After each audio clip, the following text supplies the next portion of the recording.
Ask it. Ask it. Ask it. Ask it. Ask it.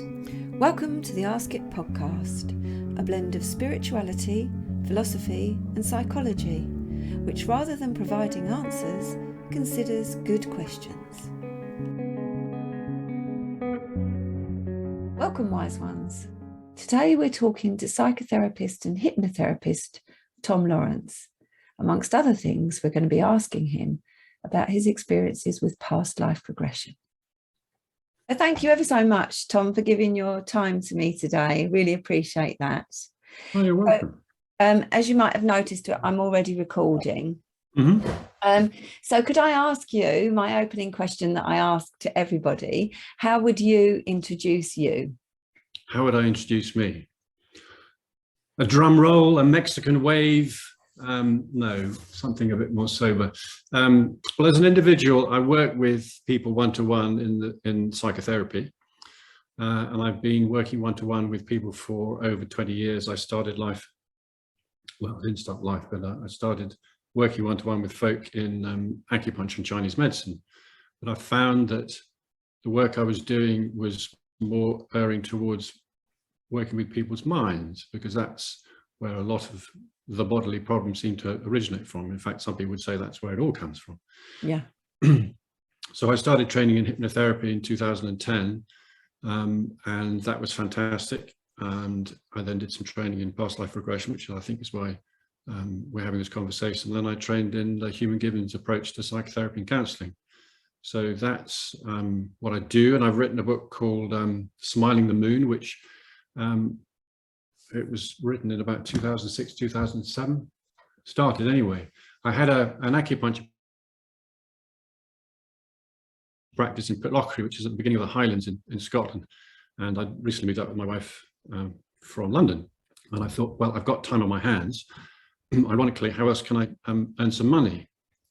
As you may or may not know, writing a book generally doesn't bring in much. So I thought, well, I have some really wonderful and interesting conversations with my acupuncture patients. Maybe I could write a self-help kind of a book. So I sat down and started, my fingers hovering over the keys. And these two individuals came to mind, and these two characters. So I just started typing what was coming to mind, and it just went on and on and on. And yeah, it eventually became a book published by Hay House. I find that fascinating that these two characters appeared and you were compelled to write the book. It's almost as though they were telling you what the story was going to be. Exactly. Yes, yeah. I happened to be their tool. Yeah, and I'm really fascinated. As an aside, I'm really fascinated by writing, poetry, words. I write modestly. I'm certainly not an expert writer, but I enjoy writing, and I write short pieces. And I can often sit there for quite a few minutes trying to find exactly the right word. It's very important to me. And so I've kind of explored this whole subject, and it fascinates me, the idea of a muse, or how, very often authors say that the characters speak to them and almost dictate the work. So I find that really fascinating. Well, it makes sense to me when authors say this, that they're to put it a certain way, connecting with a stream of consciousness, because the likes of Benjamin Lippert and Sir John Noble, I might have got that wrong, but people have been working with in the science of the brain for a long period of time, 20, 30 years. They have concluded that there's no real way, I think it was Benjamin Lippert who said there's no actual proof that memory is stored in the brain. No, exactly. And I've heard it said from more spiritual sources that the brain is merely that in our body which interacts with the field of energy around us. So it seems to me to make perfect sense that there'll be energy around here that might can be tuned into. And you've probably, as a psychotherapist yourself, used the kind of analogy of if somebody's being troubled by negative thoughts, to change the channel. I remember using that analogy with a 14-year-old girl, and she looked at me very quizzically. What was I talking about? I realized that she'd never seen an old-fashioned radio where you tune the channel. Yes. That makes perfect sense. Yeah. And I think you generally find that people are on either side of a fence, which is either you believe that consciousness emerges from the workings of the brain, or that consciousness is primary and works through the brain. And I tend to err on that side. For me, that consciousness is primary. Well, I can't see how it could be anything else, frankly, but yeah. But lots of people argue that, of course. Well, yes, and I mean, how would they explain being aware that they've slept well after a night's sleep? Yeah, where are you in sleep? That's a whole nother fascinating subject, isn't it?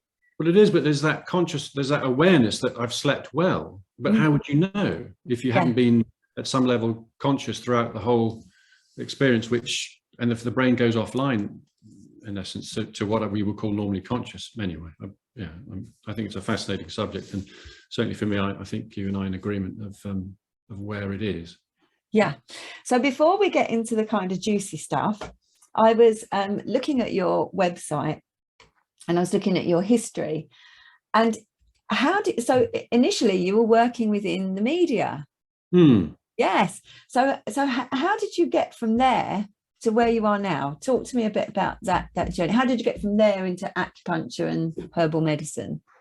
Well, I was very blessed when I went up to London to make my fortune after university. I had this sense that there was something I was supposed to be doing, and I took on a job and I gave it 2 years and threw my heart and soul into it, and kind of thought, no, this isn't it. And then I'd start something else. And then eventually in my early 30s, I woke up with a knowledge, and I can't put it any other way, that I was going to be an acupuncturist. Now, I wasn't new to acupuncture so much that I used to go and see a friend once a month.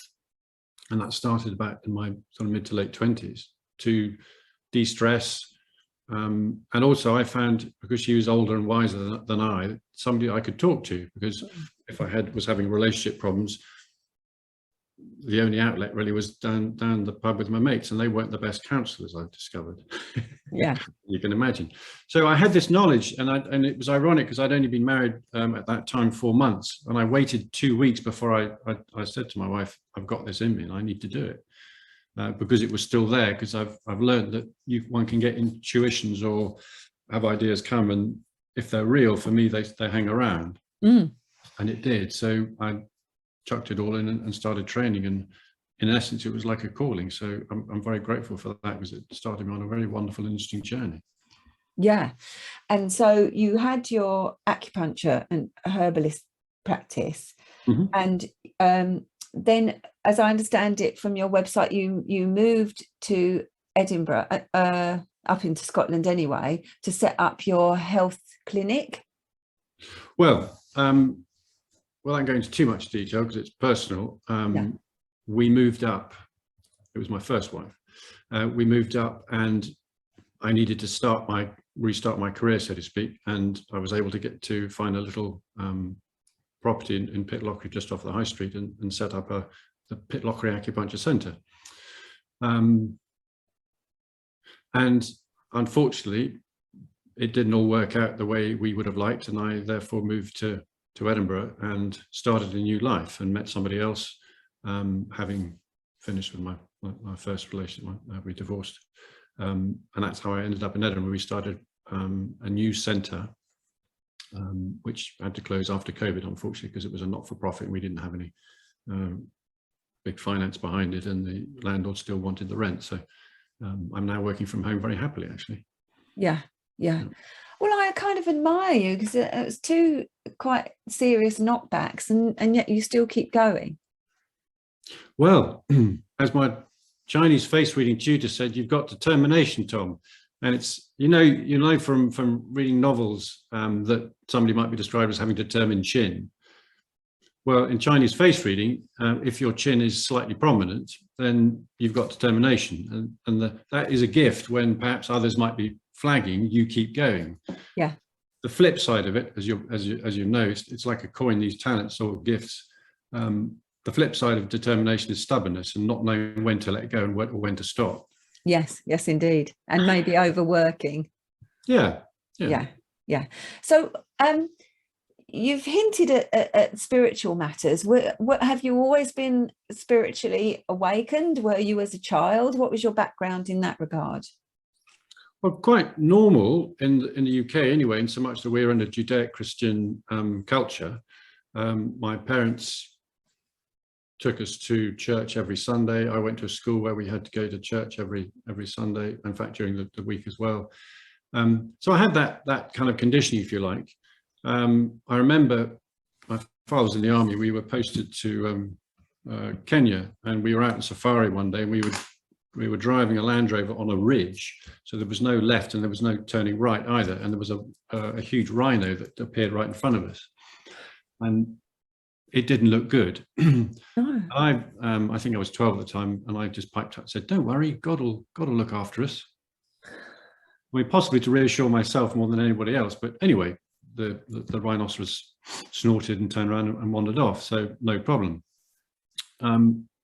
I think I've always had some kind of belief that everything's going to always be all right, and I think that might come from some kind of awareness, and I would say from perhaps previous existences, that there is something else at work. But it wasn't until my mid-20s where I began to look to reduce the unhappiness in myself by starting, if you like, a personal development journey, that I became more aware, and I started reading books. In fact, my acupuncturist said, the sort of questions you're asking me, you need to go to a spiritual teacher with.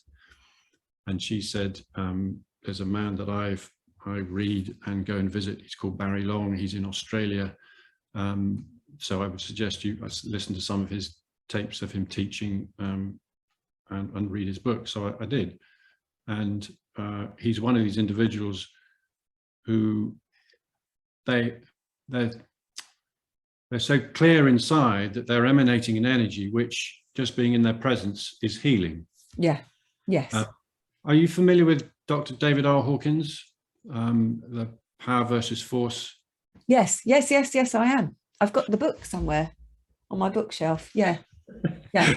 Which we can't see because you've got a screen behind you. Yeah. Virtual or otherwise. So he would, the great thing about David Hawkins, I'm really a big fan of his work, is that he put the spiritual dimension and all a human experience onto one line. Yeah. Graduated from 0 to 1,000. So the likes of Jesus and Buddha and Zoroaster correlated at the level of 1,000. And I would have put Barry Long either up there or very close. In fact, David Hawkins himself, clearly from all the books I've read of his, went either very close to 1,000, but certainly was able to speak of the experiences of what it's like to be at that level. And I think all the major avatars of the world, like Jesus and Buddha and Krishna, what have you, are talking from a place of such purity and clarity, because they're not weighed down by the negativity of jealousy and anger and frustration and fear and grief and shame and guilt and things like that, which impede our ability to be, yeah, to be the pure, reflect the pure being that we are. And I think the spiritual journey is about clearing away the impediments that prevent you from being that pure being that you are. Yeah, it's really interesting what you're saying, because this morning on the live show I was doing a piece about forgiveness, and it was a reflection and a discussion rather than a look, this is the way to forgiveness, because it's very, very difficult to forgive. And we were talking about how you can forgive minor misdemeanors perhaps, but if you've been abused or tortured, or if it's generational trauma that's come down the line, sometimes it's really, really hard to forgive. And some people were quite offended by what I was saying, which is that you forgive for yourself because you release those energies in yourself. You're not because whether you hate or love your abuser makes no difference to them at all. Once that's passed and that's in history. But if you're carrying hate, you're affecting yourself. But it's very, very hard to get to that place, and understandably so.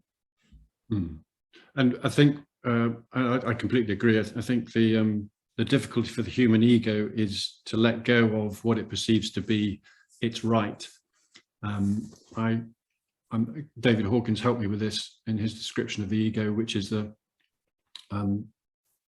programming all living things have to take in energy from external sources and bring it in, and we do it through food and water. and plants do it through drawing up water from the earth and synthesizing the sunlight through photosynthesis. Every living thing has to have energy coming into it, and the ego is a programming in all living things to take energy and bring it in, so it's acquisition. But it's also, as he pointed out, it's about preserving what is. So a lion will walk around a 20-kilometer territory and mark it with its scent, basically saying, if anybody else comes in here, I'm going to fight you to the death, because this is how, this is where I get my living, this is where I get my sustenance, and I'm able to survive. And so that's a holding on.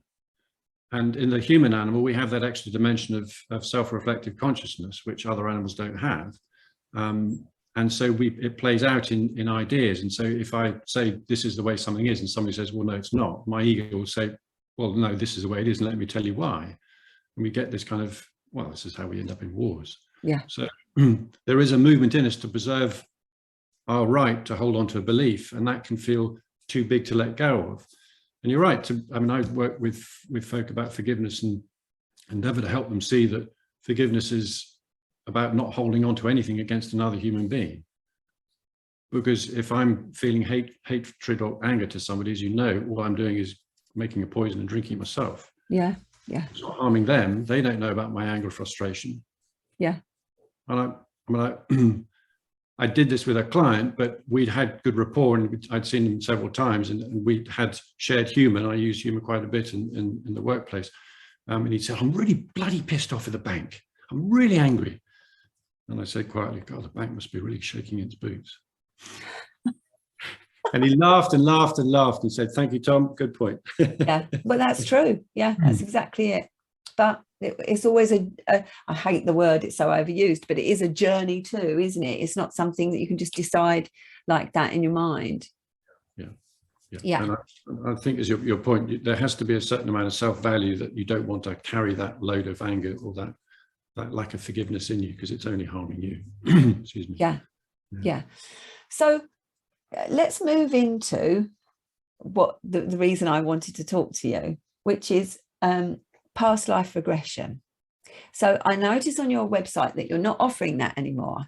So I was intrigued by that. So is it okay to ask you why you don't want to offer that anymore? Absolutely, yes. So when we had the health centre, Healthy Life Centre as it was in Edinburgh, there was space in a room at the back where I practiced from, which was lovely and quiet.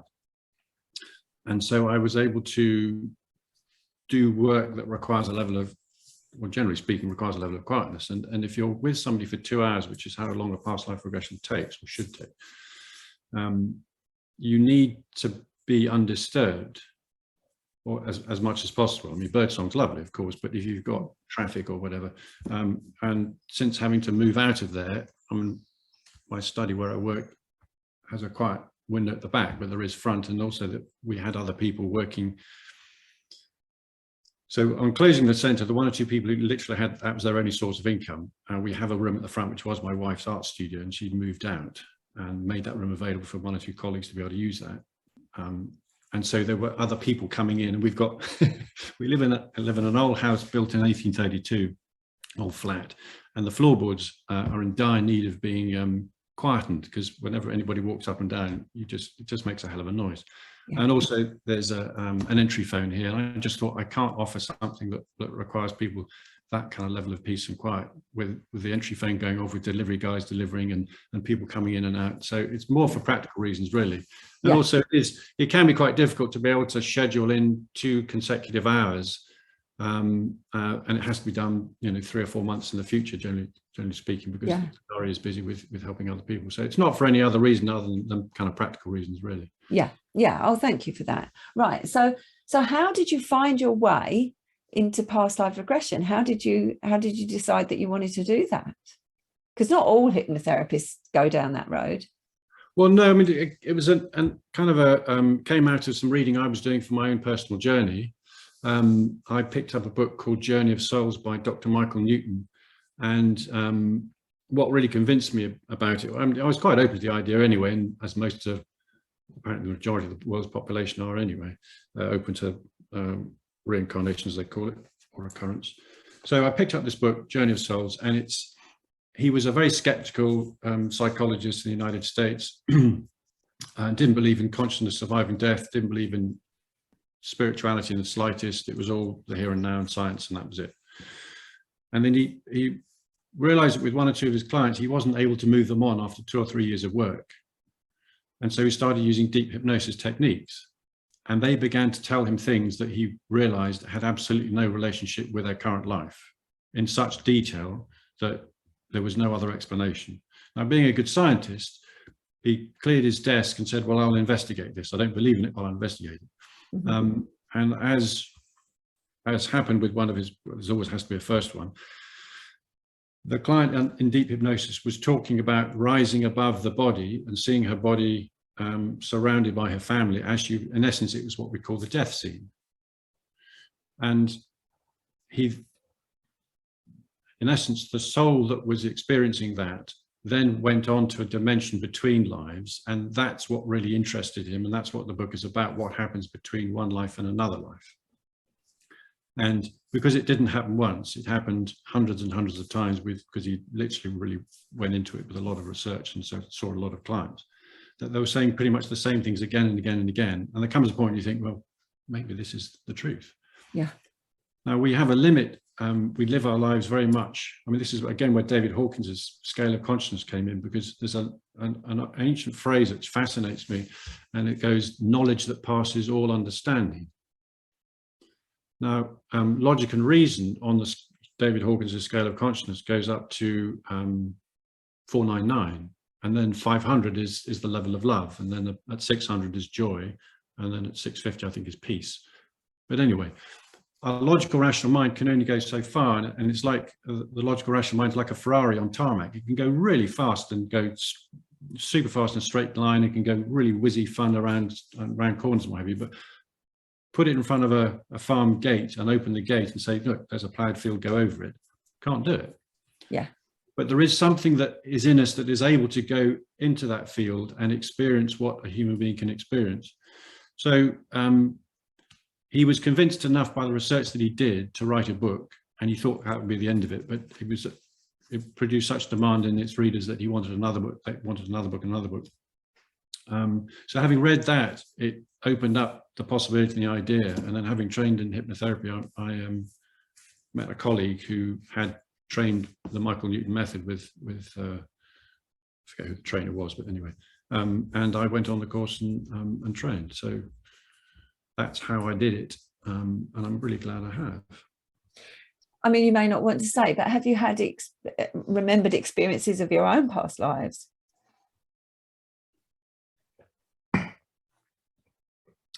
Yes, I've seen a life where I was a slave in Roman times. Thankfully, I was a well-treated slave, and luckily it seemed that I was in quite an intelligent body and was quite well respected. So yeah, I remember seeing the sandals and the dusty. I've been in a life where I was a rather alcoholic writer. And I mean, to your point earlier, I have a great interest in words and the balance of sentences, what have you, so maybe it comes from that, I don't know. I also had a life, it seems, of a very successful, financially miserly character. I think I would even put Scrooge in shame, and I died a very unhappy man with yeah, nobody around me. Kind of served me right. So I had that experience, and it was interesting reading Journey of Souls, because although the souls that he was interviewing were speaking of, there is a volition, there is a they can choose their own life. There's also a sense that the life is already chosen for them, and apparently we go to a place that logically we would say is like a screening room in our world, and we get snapshots of 2 or 3 lives, and we choose the one that's going to give us the lessons that we want to learn. So obviously, as a soul, I wanted to learn what it was like to be despised in a miserly, as being a miser of some kind. So yeah, we set up these, although we obviously we're not born with the conscious memory of, or the ability to recall why we chose that life. And now and again in clients, when I'm working with them, they said, why did I choose this life? I mean, it's crap. And so, well, it might feel like that now, but just you wait. And I've not met anybody who's not been through some form of hardship who hasn't kind of said, yeah, it changed me for the better. Yeah. Yes, that is the only reward of suffering, isn't it? If you can find the meaning in it on the other side, as it were. I've said this story before, but when I was about 4 or 5, very, very little person, I used to spend ages trying to work out where I'd been before I'd been me in this body. And there used to be a phrase that was said to me, before you were a twinkle in your dad's eye. And I took that literally, being only 5 years old, and thinking, okay, so before I was me, I was a twinkle, but what was I before the twinkle? And it seemed absolutely factual, and I was absolutely sure that I had existed before coming into this body. And as I say, I was 5 years old and I would have those kind of thoughts. And then many, many, many years later, I met a hypnotherapist. I've trained myself in hypnotherapy, but I met another hypnotherapist, and she did past life regression. And we did a session, and there were 3 lives. One I can't remember at all. And one I just had glimpses of being in a mud hut and just a pallet kind of thing to sleep on. But that wasn't really strong in my mind. And I was a little bit skeptical, I must admit. But the final life, I was a printer, and I could smell the print of the books. And I was having tea. There was this image of having tea in the garden with my wife. I was male. And her name was Emma. That came really strongly to me. And there were other things that I can't remember now. But what really convinced me was this overwhelming smell of the print and the feel of the books.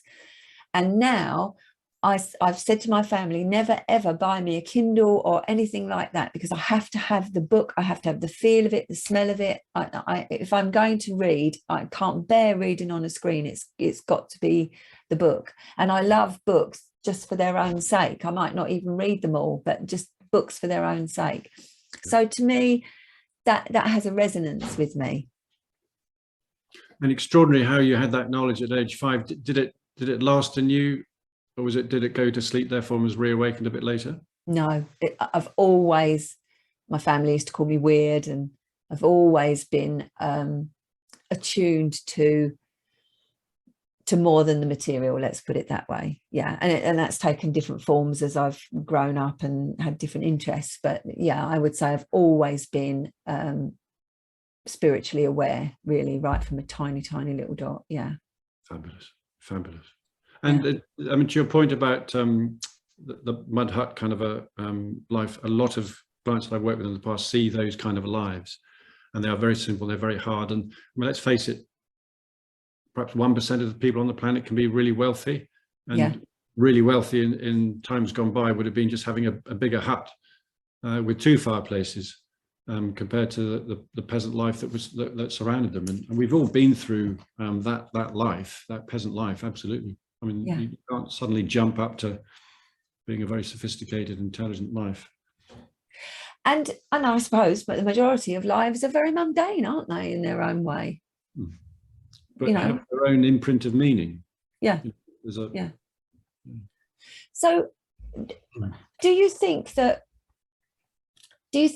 we are actually remembering our past lives, or do you think we're tapping into some kind of collective consciousness or akashic record, as some people like to call it? What's your view on that?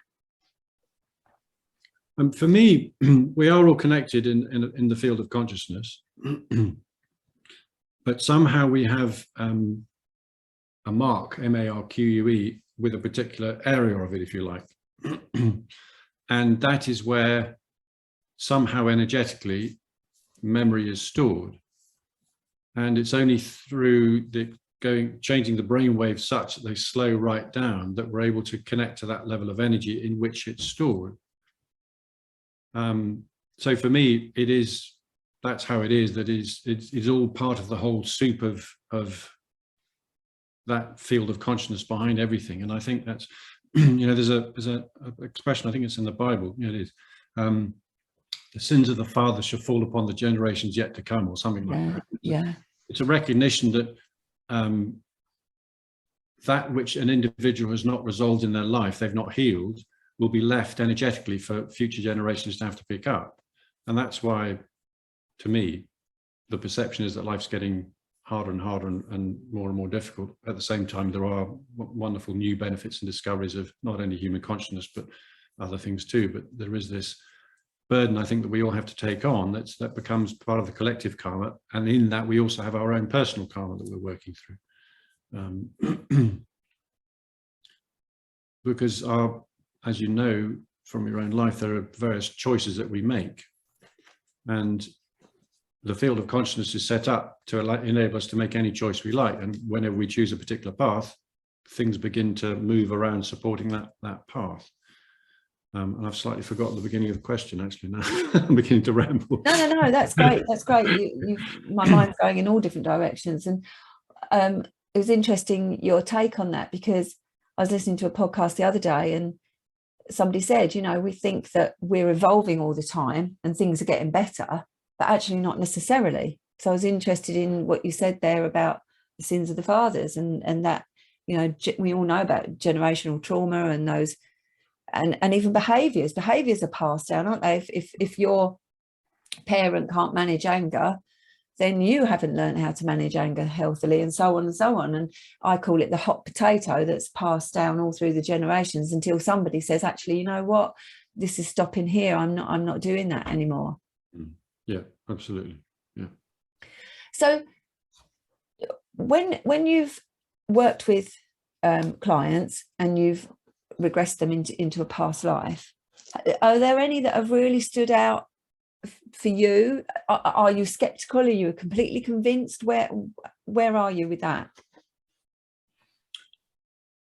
Yeah, there's several that stand out. Excuse me. I mean, I think there is mention on the website of a young lady who came to me.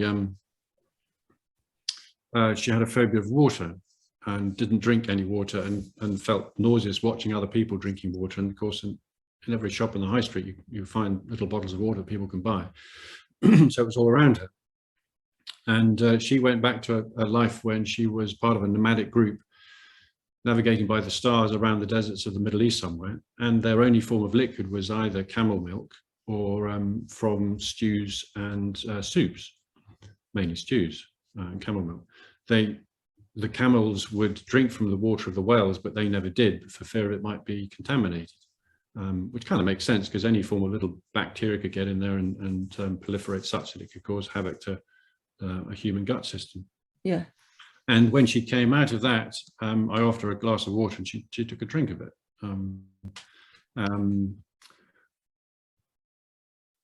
I've had an individual who came to me because they had a fear of death, and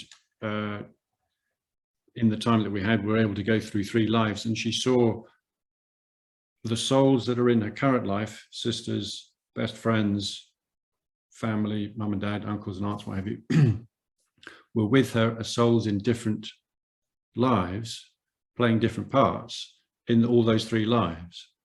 So she got to see that, in essence, at some level, death is only the death of the body. There is something that continues, and therefore, in her mind, there is no death, because that's her conscious awareness, if you like, that she was able to perceive from one life to the next. So that was greatly reassured her. I had, in fact, the last, and when I realized it wasn't going to work, the last client I regressed, what was he? Oh yeah, he was a stonemason working on what we agreed afterwards, when we talk about it, was something like the Acropolis in Greece, because he was certainly in that neck of the woods. And what he described looked like what I've seen in, I've not been to Greece, tourist photographs of the Acropolis. And it was, I think, something that took many, many years, and he worked on it for a very long time. And when he came to the end of that life, it was fabulous, because in essence, what he did was he began to rise and rise and rise and rise. And I said, "What do you see?" And he said, "I just see millions of lights." And I said, "What are you doing?" He said, "I'm just floating towards them." And then the next time I asked him a question, he began to say, I'm in essence, what he was describing was beginning to recognize some of the lights as being some of the souls that were connected to him. And then he was reunited, and he said, they're all dancing around me. And he was just describing, just look at his face was just beatific. The energy that he was experiencing of being reunited in that dimension of love with those that he knows and loves and has known and loved in various lifetimes around. And he then spoke about what I mentioned earlier that Michael Newton spoke about, was going to a place to have a look at the next life. And he got to see that he'd chosen the life that he's in, and the reasons why. And what was interesting, I was slightly skeptical as to whether we'd be able to work well together, because he was a military man, and military folk tend to be quite rigid and following orders. And this kind of spiritual, ethereal stuff, just isn't in the military thinking whatsoever. Yeah. But he astonished me, went straight into a very vivid life, and we spent about an hour going through that life, and then through the death scene, but then into these into the interlife bit. And unfortunately, just as is the way of things, it comes often down to practicality. We had to finish the session, so I had to bring him out of that. But it would have been fun and nice and interesting to stay with him in that level and just explore that dimension a bit more. Yeah, so amazing and so uplifting. Yeah. So when you've done this work, do people come saying that that's what they want to do, or does it emerge naturally, or what? Well, folk have come because there's a problem that they have that they can't find any solution to through any kind of counselling work or whatever they've had, or they can't see why there's any reason in this life it would be occurring. Now, sometimes folk do come with that, and then I talk to them a little bit and realize that it actually is something to do with their childhood. So we do a normal therapy session on that. And sometimes that's enough for them. Some people just come because they're curious. They've read about it. I used to get a lot of people who would be reading something in a spiritual magazine and go, that seems like fun, I'll give it a go. And it was like, well, generally speaking, with those kind of folk who just wanted to kind of have the experience that they could talk about to their friends, they weren't doing it for the right reasons, in so much that they weren't looking to expand their self, expand and develop. They just wanted to feel like another notch somewhere to own and talk about and get a sense of attention and importance from, which is fine. But generally speaking, it doesn't kind of work. But I had a lady come to see me who works in the medical profession, and a wonderful woman who was, I mean, clearly, as you probably experience in your own practice, that when you meet somebody for the first time, there's an awareness of the energy field that they are. Yeah. And you immediately meeting this woman, that she was an old soul. And interestingly enough, I mean, I was talking to somebody about this, the very term an old soul is some kind of recognition that somebody's been here before, because it's normally associated with children, and how would they have that level of wisdom, experience and insight that's being referred to as an old soul if they hadn't? Anyway, so yeah. She came in, and she's what was it? Yeah, that's right. I can't quite recall, this was several years ago, the reason why she came, but when we were talking, because there's always a little bit of an interview before, I just want to check the reasons why they want to have this experience and what they want to get out of it, so I can make sure that they do get exactly what they've come for. She said, there's a presence standing on my right. It feels okay, but I am slightly concerned about it. And this is before she was in hypnosis? Yeah. She just has this sense of this presence. Yeah. Anyway, we talked about it. She said she was happy to go ahead, and it turned out that this energy. Are you familiar with Dolores Cannon's work? Yes, indeed I am. Okay. Yes. So this, to me, I mean, I didn't know about Dolores Cannon at the time, but I realized afterwards. So this being that she was feeling, she was aware was an enormously wise, let's call them a guide. And what happened to her was that instead of going to a past life, there's a point at which I stop doing the the deepening process of somebody relaxing enough, and then I say, what do you see? Yeah. He said, I'm on. In essence, I've got it written down somewhere because I take notes, but she was on a planet. It seemed to be a crystal planet. She was describing all these crystal structures and she was describing spaceships. She was describing that she was part of a group of souls, beings, or whatever, that are all about healing, all about raising the vibration. And I asked her what was the name of this place, and she said, I think she called it Arcturian.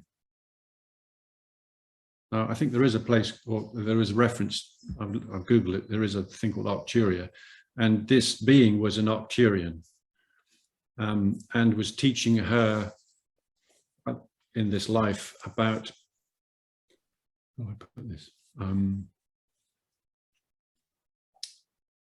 Using spheres of light to put into people to help heal them. The sphere of light being a higher vibrational energy that will influence the tissues around it, such that they will begin to rise their vibration and the sickness will begin to disappear. I think she was a cancer nurse, actually, so that was quite interesting. Wow. So that was something pretty weird. But it makes sense to me, certainly having read David Hawkins's work, about how high vibrational people have a healing effect. And I think this is why, you know, the likes of Jesus were credited with healing people just by their presence, because of the strength of the energy field, the power that's coming through them.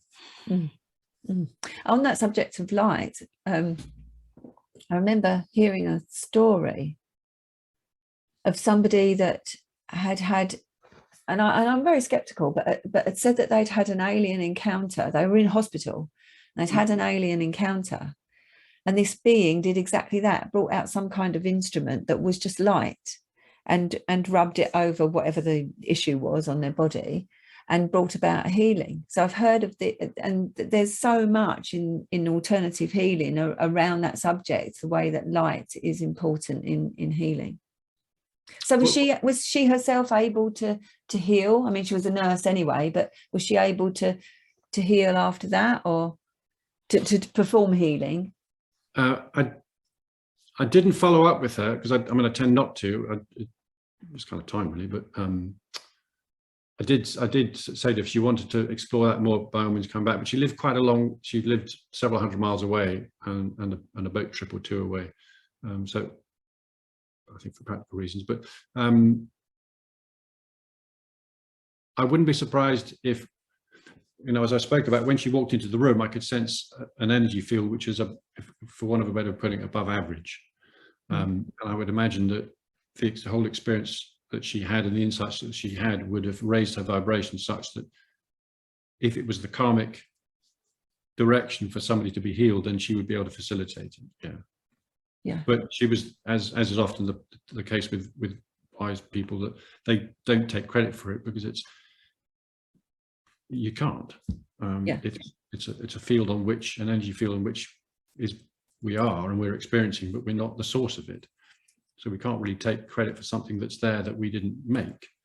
In the same way that we discover electricity, we don't make electricity, and we understand the mechanism of doing, but the fact that it's able to be made is a clue that there's something behind everything, to me. Yes, and we all need, the ego in us needs validation and recognition, but beyond that's just something of the ego, isn't it? And if you know, when you really are connected with another soul, that's irrelevant. You just want to be of service and of use, and that's enough, really. You don't have to spout about it, as you say. So there's so much literature out there about the subject that you spoke about earlier, which is people having phobias and not being able to find any cause for that phobia in this life, even though they go back to childhood. There doesn't seem to make any rhyme or reason of that. And then they go back to a past life and find out why they've got this phobia, as you say, about water or whatever it might be. And then they're free of that. As you said, that lady came straight out of the hypnosis and could drink a glass of water. And really, I suppose from the aspect of healing, it doesn't really matter whether that's the truth or not. It's just what an amazing mechanism that we can get rid of something so intractable just by giving it a story in a way. Yeah, it is astonishing. It's extraordinary. It's the difference between knowing something one way and then in essence it's been completely reframed into something completely different, which of course changes the structures that put that problem in place in the first place. So that's phobias. If we can move more into the physical body, do you think that we can use hypnosis to bring about physical healing? Could you talk about that to me? Absolutely. I mean, I've not read and looked into medical healing as such that much, but my belief is that the energy that provides the atoms and molecules in the structure that I recognize as a body, I mean, let's call it electromagnetic field. Electromagnetic fields can be influenced. And the electromagnetic field of me being anxious compared to me being calm is discernible. Yeah. And if an organ or an area of the body is, let's say, slightly out of sync, energetically speaking, then the cells that derive the energy from that energy field to replicate themselves will replicate themselves in a different way than if the energy was pure and vibrating perfectly. Just going sideways slightly. Should I admit this? I did a shaman healing course a long time ago, and it was a wonderful experience. And I met the shaman from Peru, and I said to him, what is it that you do? And he said, well, the human experience is like a river, and it starts high up in the level of spirit, like a really clear small stream tumbling down the mountainside. And then it goes into the realm of the mental, and then the emotional, and the physical. Yeah. And that's the stream becoming a river, then flowing into the sea. And he says, as a shaman, what I'm endeavoring to do is to stick my finger as high up the stream as possible so that the ripples have the longest effect. Fantastic. So, yeah. So my belief is that if you work at the level of mind, you're going to be able to heal the level of mind and the level of the emotions and the level of the physical. I can't pretend to work at the level of spirit, but I do know that if it happens, it's going to heal the mental side as well, and the physical. So because the mind is a powerful energetic manipulator, if you work at the level of mind, it can change how the energy field of the mind is over a particular thing, then the body's going to be affected. And quite often, I mean, to me, so our brains are set up to get our attention to do things like we're a part of the brain is monitoring the bloodstream, and when the nutrient levels in the blood drop, it motivates the feeling, we get the feeling of hunger, and that's the brain saying go and get some food. The same with thirst, that's the brain communicating to us. And also we have the emotional needs that the brain's looking out for us to get. So if somebody's feeling lonely, that's the brain saying go and get company, because we instinctively know that we survive better if we're part of a group. Yeah.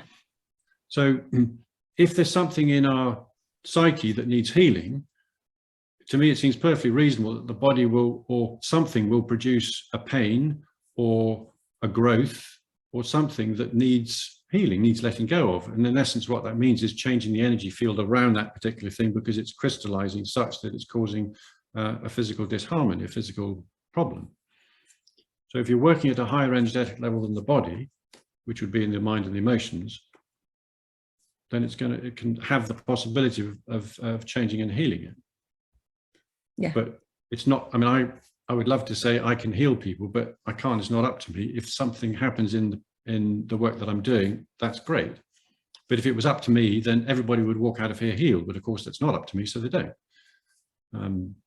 Everybody walks out better than when they came in. But so yes, to me, physical ailments can be healed. In fact, I mean, I keep referring to Dr. David R. Hawkins. He had apparently 48 different diseases, I think the most severe of which was ulcerative colitis. And he was able to heal himself of all those, including really bad eyesight, over a period of a couple of years, because he then realized that this was possible. So he was working on the level of mind and energy, if you like, through mind, to heal his physical ailments, and they all disappeared. So, I mean, that question is quite personal to me, because I've got a thyroid issue. I've got Hashimoto's, which is when your own, you attack your own thyroid, basically. Your autoimmune system attacks your thyroid. And I've regularly, every week I have acupuncture and herbal medicine, I tried homeopathy, all sorts of other things. And that's supported me and kept me alive. But in the finish, because I didn't want to be on the thyroxine, the synthetic thyroxine. So I came off it for 2 years, and I tried to survive on acupuncture and herbal medicine, and it kept me alive. But I would say I was functioning at about 75%. And so I had to give in and go back on natural pig's thyroid. But that's irrelevant, really. What I'm leading up to is that I changed my whole life. I changed everything I could think about. I changed my diet. I had my fillings removed. I changed because I was realizing I was overworking. So I changed my whole diary. I changed absolutely everything I could think of. And still it's conquered me. And I'm considering thinking about having hypnosis. Not that I'm implying it's anything from a past life, but somewhere in me, I'm not getting the message. I'm not getting the message. And I don't know whether it's, I had my tonsils out when I was 5 or 6. And I'm wondering whether there's some trauma from that in this area. I don't know, but I'm thinking about, having some hypnotherapy to sort of go back to see if I could find the source of this. So is that realistic? I'm not saying is it realistic to ask to be hit, but is it realistic that I could use hypnosis to find out, okay, what am I missing here? Do you think that's yes, yeah, absolutely. I mean, you could possibly do it yourself as an individual if you did some meditation for a bit and then asked to be shown the source of the condition. You might be taken back to childhood when you had that, or you might be shown something completely different. Yeah.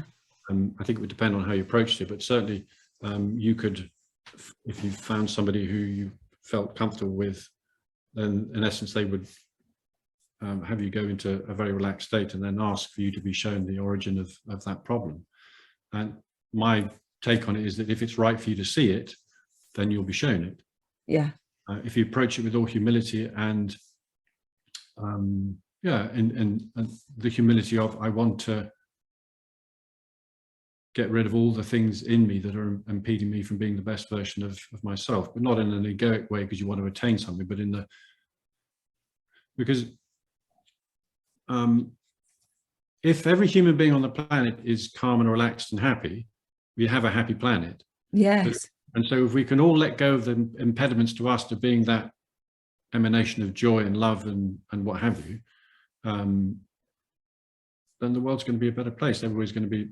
So if you're approaching it with, I want to be the best version of myself, to be a better vibrating influence into the atmosphere, then I would, if it's your karmic destiny, then you'll be shown it. And Yeah.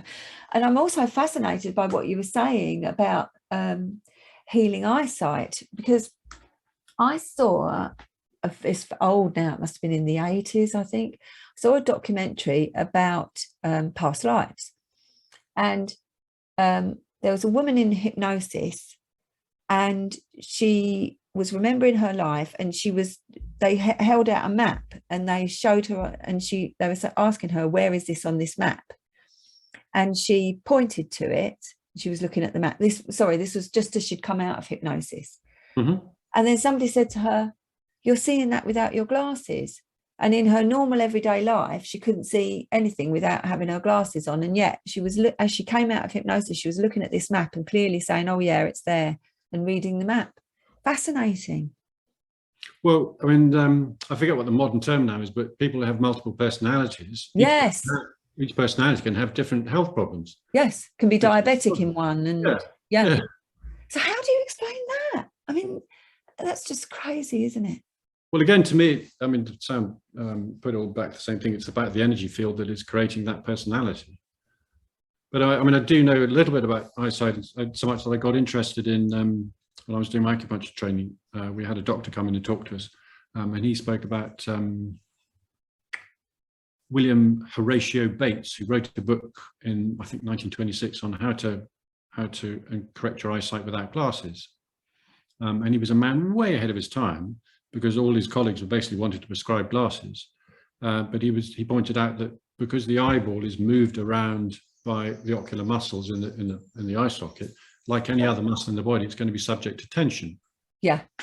If we're stressed. And so that tension will slightly pull out the eyeball from its normal shape, such that the light will refract either in front of the retina or behind it, or one or two other problems. And if you work hard to relax the muscles around the eyeballs, and he does a lot of what he calls cupping, not cupping, palming, like this, the warmth of the palms relaxes the muscles. And when I'm aware, and I do wear reading glasses, but I've kept the same prescription for about 10 years. And I went to the opticians, and it was the end of about 2 weeks of being really, there was a lot going on. I think my mother had just died and what have you, so there was a lot of stress. And the glasses that I got as a result of that appointment, I can't wear now. And as soon as I put them on, I thought, this is awful. Yeah. I just worked on relaxing my eyes and just, relaxing the eye muscles, and I'm still quite happily. And sometimes I notice that in bright sunlight, I can read without glasses at all. Yeah. But it doesn't fit the model of what we're told, as is so much in this world, because, as I understand it, the glasses profession is used to be dominated by two huge companies, and one was about to take over the other. There was an article in the Sunday Times, I think. All glasses, sunglasses as well, are made, I think, now by one manufacturer, but they just have different brands. Yeah. And so an optician's job is to sell you glasses. It's rare that you'll find an optician who say, oh yeah, the Bates method, right, okay, yeah, do these exercises and maybe you won't need to have these glasses. Yeah, I've come across the Bates method, and I tried it for a while. I think you've got to be very, very dedicated. You do, yeah. But I certainly believe it's possible. But I mean, recently, I agree with you. Recently, I went to have my eyes tested, and they gave me a new prescription. And when I put the glasses on, it was just distorting everything. It was horrific. It was really horrible. And I took them back, and they said, oh, we're going to recheck your prescription. And I said, but it doesn't make any difference whether you recheck the prescription. I'm telling you that these glasses are not okay. And they wouldn't have it. They took them away and fiddled about with them, but they wouldn't have it at all. Well, it was just like I was talking Russian or something. They couldn't understand me. Yeah, I think I'm perhaps a little bit cynical about this, but I think what they do is they take certain opticians, obviously there's different ones, but certain opticians will take a reading of your prescription, so to speak, and then up it a little bit. And so they say, well, if you get any headaches or something, just wear them a little bit less, but you'll get used to it. And basically, when they say you'll get used to it, your brain will get used to it. Eyes are weak. Yeah. Your brain will get used to making the images clear from the prescription we've given you, and therefore you're further into the I have to wear glasses. So therefore, inverted commas, they've got you. It's a bit like, well, it's not. That's a bit harsh. I was about to say it's a bit like a cocaine dealer giving a young person cocaine for free, and they try and they do it because thereafter they've got a customer. That's well, no, but I can't put them in the same sentence really. But I'm just painting a veil, painting a picture. Yeah. No, and I think I'm there with you. I think we're speaking the same language, and I've often thought to myself, why do they do everything in a darkened room where your eyes have got to struggle to see anyway? I find that quite suspicious as well. It's yeah. But no, it was when I said to them, but my eyes are just going to get weaker because you've given me a stronger prescription. They were just looking blank at me. They didn't get it. So yeah, it's not a training. No. So going back to this story that you told about the lady who was obviously on a very high vibration and had this presence next to her. What do you think about negative entities that attach to people? Does your belief system encompass that or not? Yes. In fact, I was working with a guy on Zoom, and this was psychotherapy. I was doing a psychotherapeutic technique, and he was from another part of the world where they're much more fluid, let's say, physically. Well, his origins were from the Indian continent, so where yoga came from. So his eyes rolled into the top of his head eventually, but he was kind of doing these kind of straight sort of hand movements, and I thought, okay, maybe he's just expressing himself through movement. But then his eyes rolled back, and this strange voice came out of his that was nothing to do with the voice that I'd heard, in a really kind of Gollum-esque, I mean, really nasty sounding. And basically the voice said, "I'm not going to let this man have any relationship with a woman." And I was speaking to a man who was in his late 30s, early 40s, and still was a virgin, so to speak. And apparently, I spoke to him about it afterwards, when it took quite a while to get him. I had to struggle to get him out of that situation, but it worked. Because I'd done some at the beginning of the conversation with him. In fact, it was our second meeting, so I knew that he had a strong spiritual element, and I knew that there was a particular spiritual teacher that he had an affinity with, and I said, focus on that, the image of, bless you, focus on the image of that teacher, and just focus on that image, and that's what brought him back. But it transpired that this had happened to him before, and he went to see somebody who was supposed to be able to extract these entities out of people, and apparently it transpired that him, the soul in that body that I was talking to, had, I think, raped somebody's wife, and it was the husband or somebody of that, the husband of that wife, after it had died, was hanging around the earth waiting for him to be able to inverted commas, ruin his life. Wow. I think so for me, as it's been explained to me, when the body dies, the soul that we are has the opportunity to go on to the kind of dimensions we've been speaking about earlier.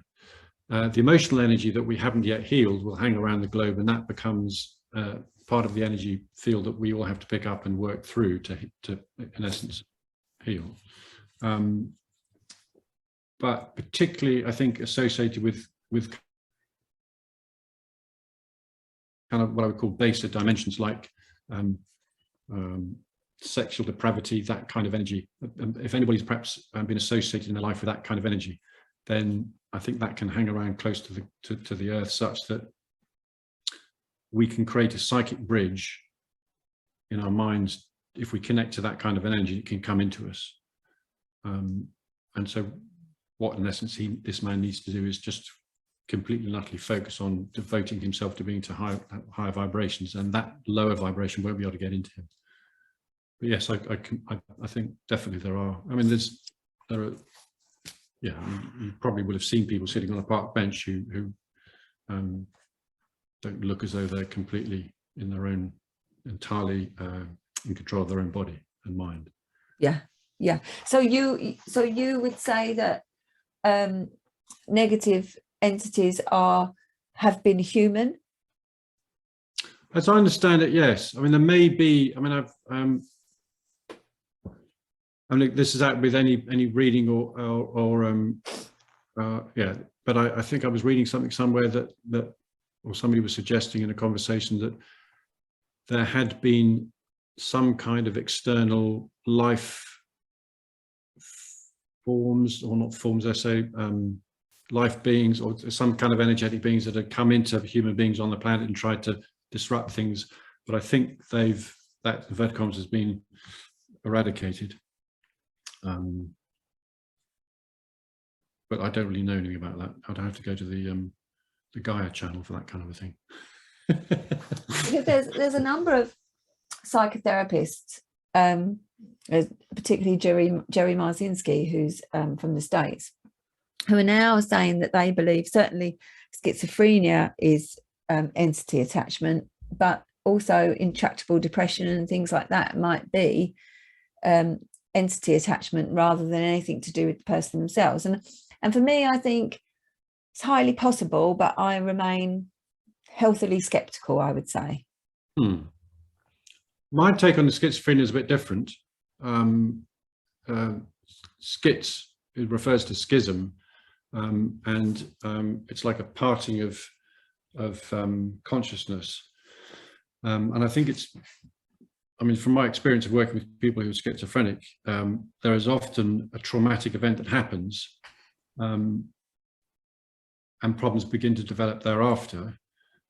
But often schizophrenic people can tell you the most extraordinary truths, and it's a bit like they're able to connect to frequencies and vibrations not of their own free will, that can be predictive, that can be give you clear assessments of other people, in the same way that if you went to somebody who was a gifted tarot card reader or that kind of, they can tell you things. But schizophrenic people are right. So our eyesight is apparently can only pick up about 1% of the potential visual field, and we're aware of ultraviolet and infrared and other wavelengths which we've developed machinery that can work with. Our auditory system can only pick up apparently about 1% of the auditory spectrum. So there's a huge amount of energy that we're just not aware of, because we don't have the inbuilt in us the equipment sophisticated enough to be able to read it. Although I think people can develop, and I think we all can develop a bit more than we have, to pick up more of these kind of psychic energy. But I think a schizophrenic is somebody who's able to be in that, well, not able to be in that field and be in what we call reality on earth at the same time. So there's a kind of a schism between their realities, and if they're a danger to themselves and other people, then they have to be medicated. But if they, I mean, I think I've met one or two that are fine if they keep their stress levels low. They still have these psychic abilities, if you like, but are able to ground themselves at the same time. There aren't many people who can do that, but that's more of it for me. I don't see it as necessarily as being an entity. But I think if somebody is in a vulnerable state mentally, whether they given the label of schizophrenia, that could, and they could be an opening psychically for an entity to come in. I mean, in Michael Newton's second book, Destiny of Souls, he was talking to a soul that was describing endeavoring to connect with a loved one left behind. And the soul was kind of describing that a mind can be like a can of worms just wriggling around, and they have their energy is trying to align with this wriggling around, and when the wriggling around stops a bit, then they can come in and join, and that's when we get a sense of mum or dad or whoever it is that's died communicating with us. There's that connection that can be made, and I think if you have if your mind is vibrating at such that an entity can match that and come in, then I think we have vulnerability. But if we all stay focusing on a high vibration, focus on the light, then they can't get in. Yeah, I agree with most of what you've said in your take on schizophrenia. I absolutely agree with. For me, I've said many, many times, I think trauma blows open psychic centers.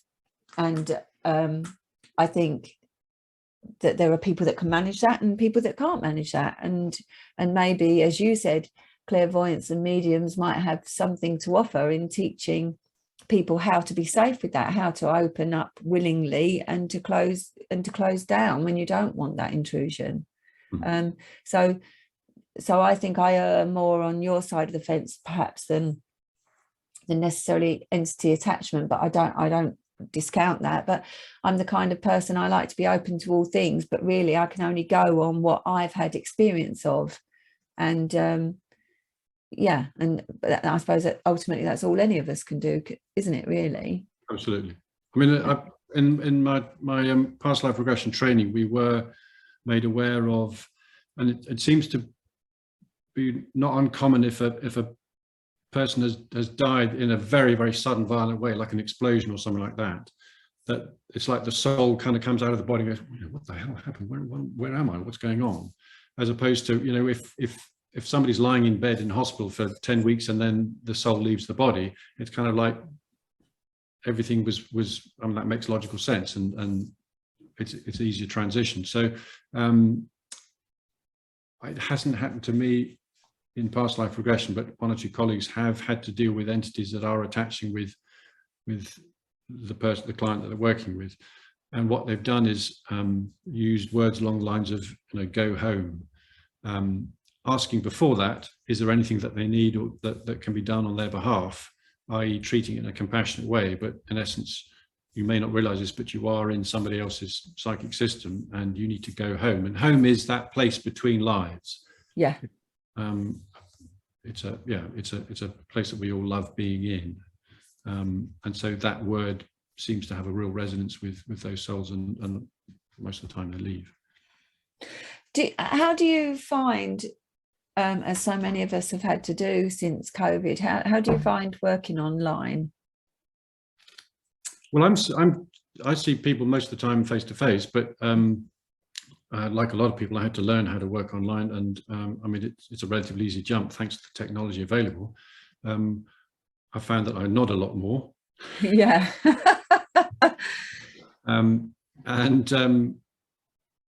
Yes, I'm aware that I have to demonstrate in more physical ways than I am listening. Yeah. Not only through reflective listening and feeding back what I've understood. It is harder work, and I think it's got something to do with just staring at an electromagnetic screen. In that way, it is harder work, but no, it's okay.